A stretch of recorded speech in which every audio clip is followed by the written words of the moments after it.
take a time to picture this. You're in a contemporary European city. The streets are recognizable. The structures seem timeless, secure. Floods don't occur here, they happen elsewhere. After that, it begins to rain. It sounds normal at first. However, the sound changes in a matter of minutes. It becomes more profound, increases in intensity. Rain has an effect. Cars begin to float. Streets vanish beneath brown water. Garages become dangerous places. In 8 hours, Valencia receives enough rain to last a whole year. More than 200 individuals die. Furthermore, the Spanish Prime Minister calls it the biggest natural disaster in recent Spanish history. It was not merely a storm. It was a simultaneous collision of climatic, urban, and political system failures. What actually took place in Valencia then? Why wouldn't the storm move? Why do experts think that this could be a sign of things to come? Number 10. The atmosphere loaded the weapon. High above the city, warm air began rising faster than scientists normally expect. This wasn't a gentle lift, it was a surge. Moisture-rich air from the Mediterranean was being pulled upward like fuel into an engine, accelerating as it climbed. The warmer it rose, the more unstable the atmosphere became. This instability is measured by something called Cape Convective Available Potential Energy, and on that day, Cape values were dangerously high. In simple terms, the sky had stored enormous explosive energy, just waiting for the right trigger. That trigger came quietly. A subtle disturbance passed through the upper atmosphere, and suddenly the system ignited. Rising air intensified, updrafts strengthened, and towering storm clouds grew taller and more powerful by the minute. What people saw from the ground looked like dark clouds. What was actually happening was far more violent, a vertical conveyor belt stretching kilometers into the sky, endlessly recycling air, moisture, and energy. Number 9. The Mediterranean joined the attack. This was more than a land-based storm. The Mediterranean Sea started to take an active role. Easterly winds created a straight atmospheric corridor between Valencia and the sea, and warm sea surface temperatures had loaded the air above it with moisture. This implied that the storm's fuel never ran out. Fresh moisture took its place each time it rained. Instead of weakening, the system regenerated. This phenomenon, which is referred to by meteorologists as the training effect, occurs when storms repeatedly pass over the same region, much like train carriages crossing a single track. That track was Valencia. Rainfall bands continued to return, repeatedly striking the same communities and exacerbating the devastation with each pass. What was supposed to take weeks crumbled in a few hours. Number 8. Rain that couldn't fall until it had to. Rain did not fall right away inside the storm clouds. Droplets were continuously forced upward by strong updrafts, which caused them to clash and mix.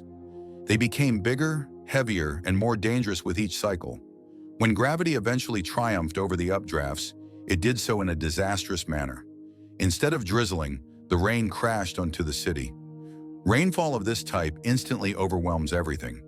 Streets don't get wet, they become rivers. Drainage systems fail rather than struggle. Furthermore, once a failure starts, it spreads more quickly than the authorities can respond. Number 7. The city was built for yesterday. Like many contemporary cities, Valencia was built for a climate that no longer exists.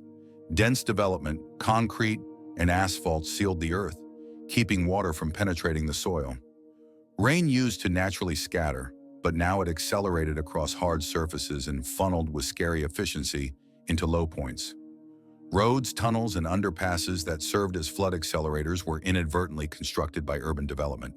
As it traveled, water gained force, volume, and speed, turning well-known streets into high-energy rivers that could lift cars and rip doors off their hinges. Number 6. When water stops acting like water. Flash floods are not slow.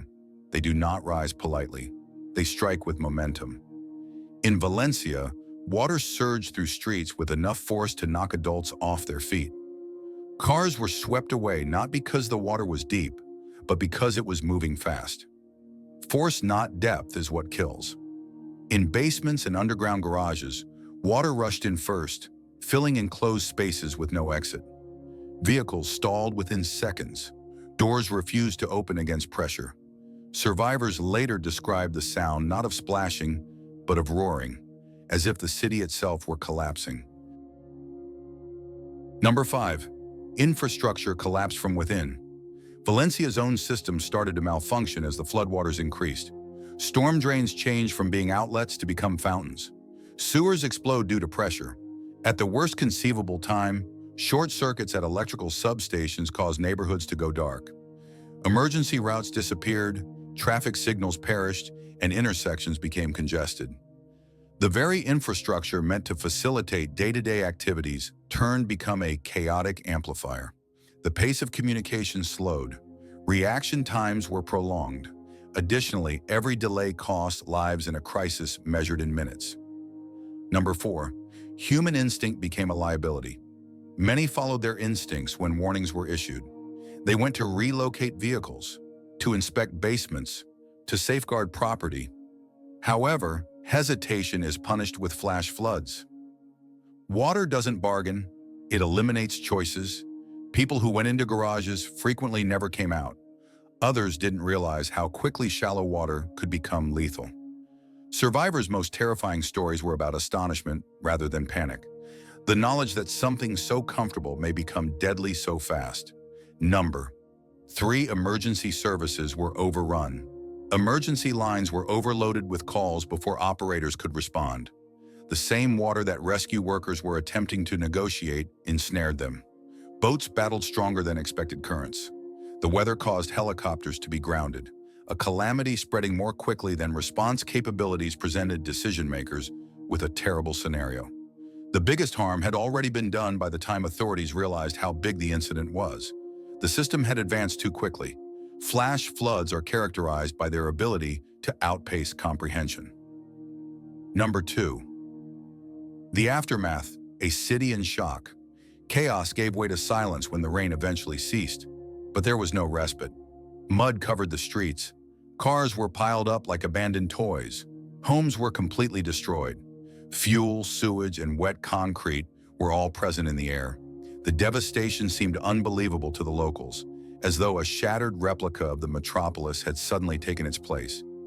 Buildings are not the only things destroyed by floods.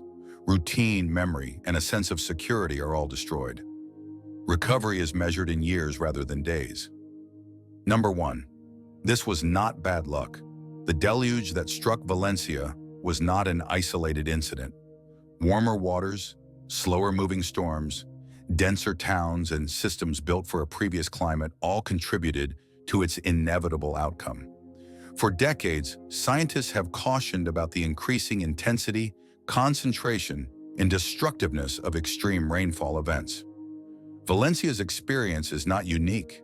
It's a sneak peek. The flood didn't come with a villain.